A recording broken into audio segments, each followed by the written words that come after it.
السلام علیکم۔ آج سانحہ مشرقی پاکستان کو 53 ایئرس گزر چکے ہیں، اور یہ جملہ تو ہم تواتر سے مسلسل بول رہے ہیں اور سن رہے ہیں کہ ہم نے تاریخ سے کوئی سبق نہیں سیکھا، واقعی کچھ نہیں سیکھا۔ کسی بھی لیول پہ دیکھ لیں، ہم دنیا کے آخری نمبروں پہ ہیں، چاہے وہ انصاف ہے، چاہے وہ موسم ہے، چاہے وہ صاف پانی ہے، چاہے وہ انسانی حقوق کے جو اس کے صحافت کے حوالے سے ہے، چاہے وہ شخصی آزادی کے حوالے سے ہے، چاہے وہ ایجوکیشن کے حوالے سے ہے، کسی بھی حوالے سے ہم دنیا کے آخری نمبروں میں ہوتے ہیں۔ خیر، اس پہ ہم بہت دفعہ بات کر چکے ہیں۔ مشرقی پاکستان کے حوالے سے اسٹوڈنٹس نے مجھے کہا تھا کہ کچھ کتابیں ریکمینڈ کریں۔ کتابیں تو بہت سی ہیں، کچھ میں ریکمینڈ کرتا ہوں۔ ایک تو میں نے ڈھاکہ ڈوبتے دیکھا، صدیق سالک صاحب کی کتاب ہے۔ یہ ایک فوجی آفیسر کی نظر سے ہے کہ ان کا پوائنٹ آف ویو بہت اویلیبل ہے، لیکن صدیق سالک صاحب جو ہیں یہ اس وقت وہاں موجود تھے جب یہ سانحہ ہو گزرا۔ یہ ہمیں کہنا چاہیے کہ ہم کہتے ہیں کہ ذمہ دار کون ہے، اس پہ بہت بات ہوتی ہے، اور لیکن اس کی ذمہ داری میں بڑی ذمہ داری سے کہہ رہا ہوں ایوب خان پہ ہے۔ اور کچھ کتابیں ہیں، میں آپ کو ریکمینڈ کرتا ہوں کہ یہ اسٹوڈنٹس پڑھیں۔ یہ کتاب میں مسعود مفتی صاحب کی بیورو پیریڈ تھے، یہ کتاب ہے چہرے اور مہرے۔ اس میں یہ کتاب دوست پبلک ایسوسیٹس نے پبلیکیشن اسلام آباد نے شائع کی ہے، اور میرے پاس وہ 2014 کا ایڈیشن ہے۔ اس میں حمود الرحمان کمیشن کا بھی بہت تفصیل سے ذکر کیا گیا ہے، اور وہ تمام پوائنٹس جو ہیں ان کو ڈسکس کیا گیا ہے جو سانحہ مشرقی پاکستان، سقوط ڈھاکہ یا فال آف ڈھاکہ اسے ہم کہتے ہیں، اس کا سبب بنے۔ اور بڑی تفصیل سے ایک درد مند پاکستانی، اور جو بہت محبت کرتا ہے سر سید سے، قائد اعظم سے اور اقبال سے، اور اس پاکستان کو سمجھتا ہے کہ جو پاکستان کے قیام کا اصل مقصد تھا۔ اور اس میں بہت سی ایسی باتیں آپ کو ملیں گی جو ان وجوہات کا احاطہ کرتی ہیں جس سے سقوط ڈھاکہ یا فال آف ڈھاکہ ہوا ہے۔ ایک اور کتاب بہت میں ریکمینڈ کرنا چاہوں گا، صفدر محمود صاحب کی کتاب ہے، ڈاکٹر صفدر محمود، اللہ قری کی رحمت کرے، یہ بھی بیوروکریٹ ہے، پاکستان کیوں ٹوٹا۔ یہ کتاب ادارہ ثقافت اسلامیہ نے شائع کی ہے، اور اس کتاب میں بڑی تفصیل کے ساتھ ان اسباب کا جائزہ لیا گیا ہے جو اس عظیم سانحے کی طرف ہمیں لے گئے، اور اس میں تحقیق کے ساتھ اس کو ان پوائنٹس کو اجاگر کیا گیا ہے۔ ڈاکٹر صفدر محمود صاحب کی کتاب ہے یہ،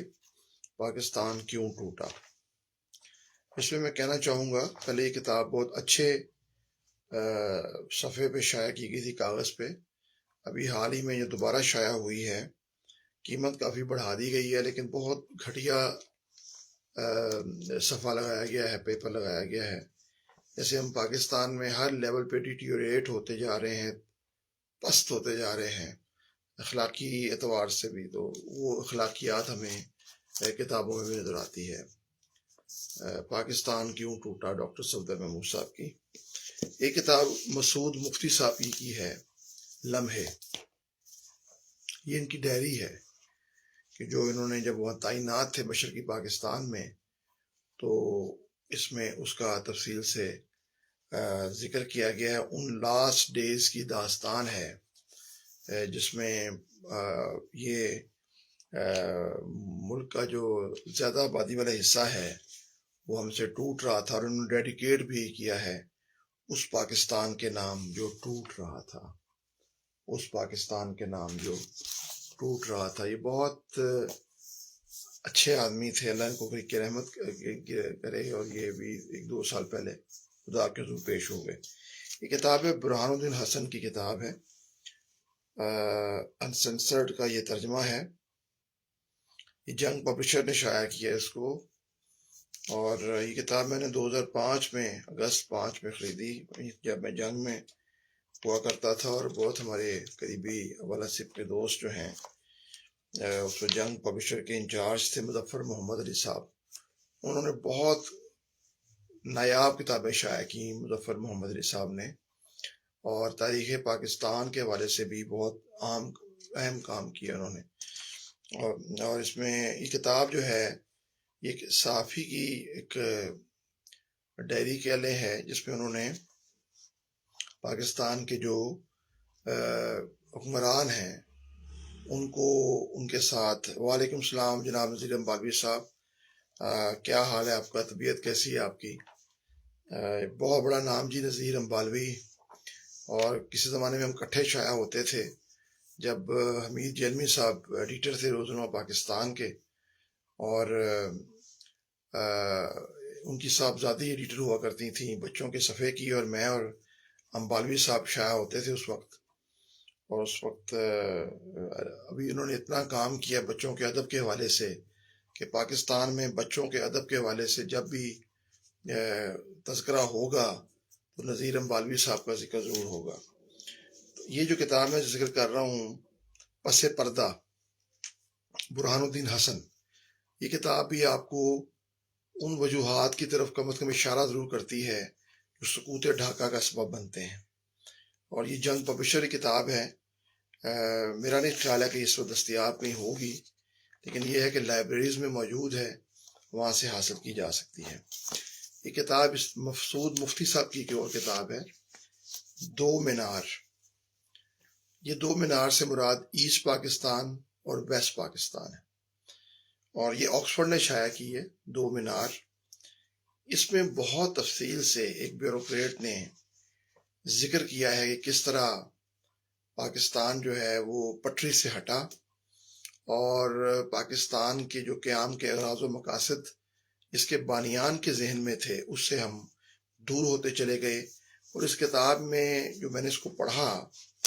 اس میں جو ایک طرف انہوں نے اشارہ کیا ہے کہ پاکستان پٹری سے اس دن ہٹا تھا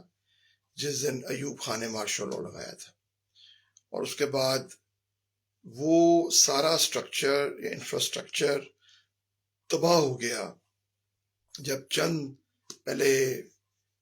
فوجی افسر سول سروسز میں داخل کیے گئے، اور جنرل یحییٰ کے دور میں تو آپ جانتے ہی ہیں کہ سینکڑوں کی تعداد میں وہ بغیر پبلک سروس کمیشن کے امتحان کے وہ آئے، اور آہستہ آہستہ یہ چیز عام ہو گئی، اور پاکستان کی جو سول سروس ہے وہ اپنی جب پٹری سے ہٹی تو پاکستان کا ٹوٹل وہ ڈھانچہ جو اس کو جوڑے ہوئے تھا وہ پھر ہٹتا گیا۔ اور اس طرح عام پاکستانی کے لیے یہ پاکستان نہیں ہے، مسعود مفتی کے مطابق یہ وہ چند لوگوں میں جو لوگ ہیں وہ ان کے لیے پاکستان رہ گیا ہے جو پاکستان کو اپنے ڈگر پر چلا رہے ہیں یا اپنے انداز میں چلا رہے ہیں۔ اس کے علاوہ کتاب ہے پاکستان دو لخت کیسے ہوا، جنرل راؤ فرمان علی صاحب کی کتاب ہے۔ یہ کتاب بھی جنگ پبلشر نے ہی شائع کی ہے، مظفر محمد علی صاحب نے، اور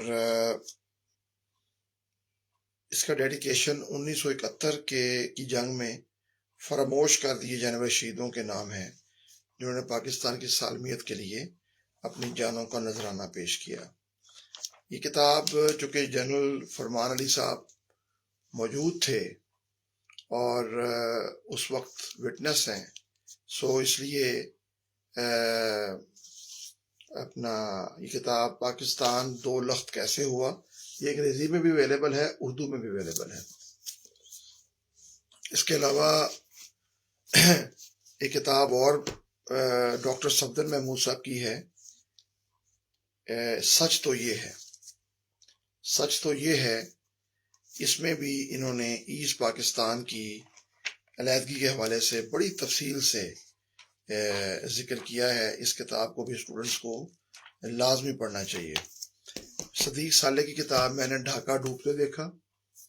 اور وٹنس ٹو سرنڈر کتاب انگریزی میں بھی اویلیبل ہے، اردو میں بھی اویلیبل ہے،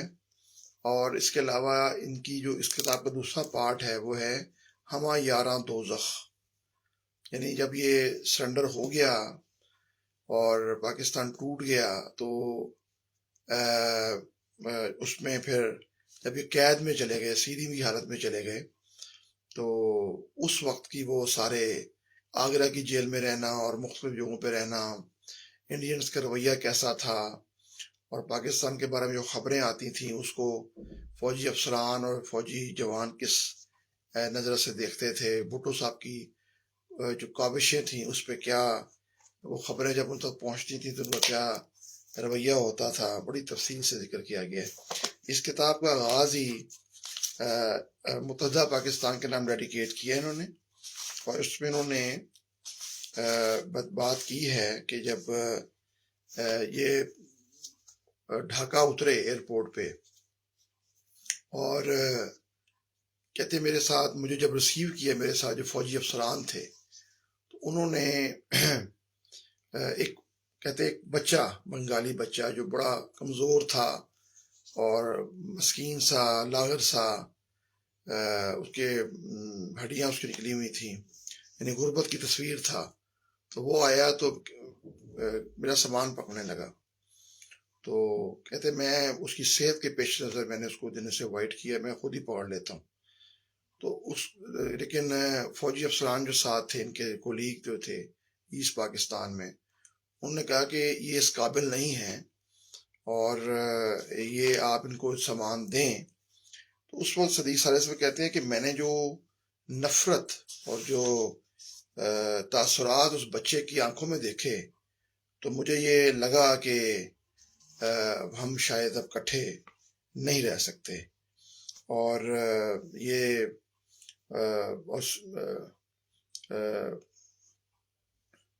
یہ دیکھیں نا، مطلب میں نے اپنے ہاتھ کوٹ کی جیب میں ڈالا اور چند سکے اس غریب لڑکے کو دینا چاہے،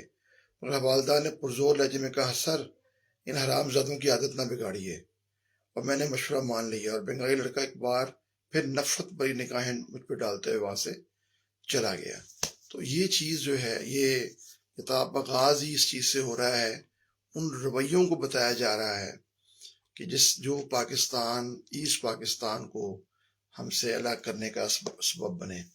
اس کے علاوہ بہت سی اور کتابیں ہیں، کتاب ہے بھٹو صاحب کی کتاب ہے اگر مجھے قتل کیا گیا، If I am assassinated، بڑی اچھی کتاب ہے، اس کو بھی، اس کا مطالعہ بھی آپ کو کچھ چیزیں کھولے گا، ان کا پوائنٹ آف ویو بھٹو صاحب کا آئے گا اس میں۔ پھر کتاب ڈاکٹر فاروق عادل کی ہے ہم نے جو بھلا دیا، یہ قلم فاؤنڈیشن نے چھاپی ہے، اور یہ کتاب اس میں بھی ایسے بہت سے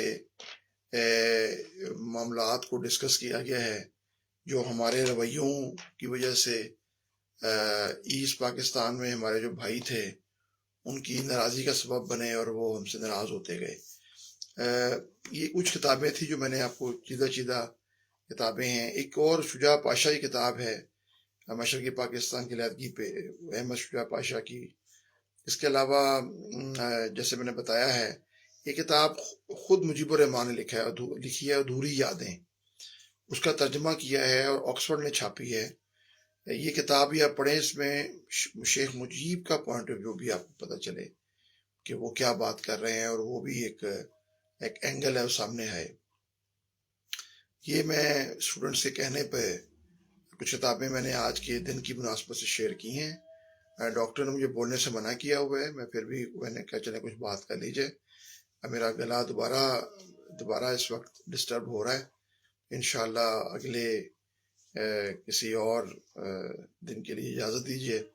اللہ تعالیٰ اپنی عافیتوں میں رکھے، پاکستان کو ہمیشہ اپنی رحمت سے سلامت رکھے، لیکن اس کے لیے میرا اور آپ کا رول بڑا اہم ہے، یہی ڈٹرمن کرے گا کہ پاکستان کس طرح آگے بڑھ سکتا ہے۔ ابھی تو ہم جیسے کہ میں نے شروع میں بتایا ہے کہ ہر حوالے سے کہیں بھی ہم کسی بھی کیٹیگری میں جائیں تو پاکستانیوں کا یا ہم پاکستان کا نمبر آخر میں ہے، اس میں پاکستان کا قصور کوئی نہیں ہے، قصور میرا ہے، ہم سب کا ہے، ہم کلیکٹیو رسپانسبل ہیں پاکستان کو اس نہج پر پہنچانے کے۔ پاکستان زندہ باد۔